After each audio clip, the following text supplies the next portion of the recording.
So, if there's one thing I wish my generation would grasp and hold on to so tightly, it would definitely be the idea that it's not everybody that you're going to meet who's going to be your husband or your wife.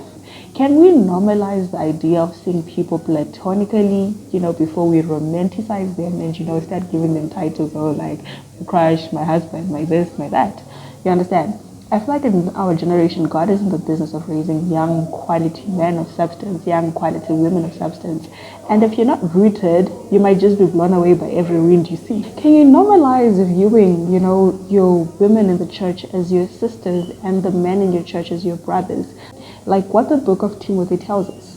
Can we have that normal? I feel like we're in a rush crisis where we are so, hey, it's another whole pandemic of anxiety in the church, where whenever you see another godly person come in, you're like, God, is this the one? But I feel like we should get to a spot and a place of rest, the same place Adam was in, when he was in the garden, just vibing with God, just going through life and fulfilling destiny in that kingdom assignment. So I feel like we should get to a point where we are so rested in God that God has to wake us up, to say, okay, this is your partner.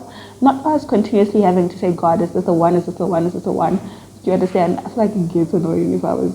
But anyways, can we normalize the idea of treating brethren in the church as brethren before we romanticize them and fantasize about them?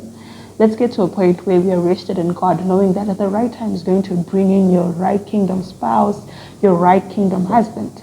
So stop idolizing the idea and pray while you wait for God to bring that person, but also fulfilling destiny and fulfilling your assignment.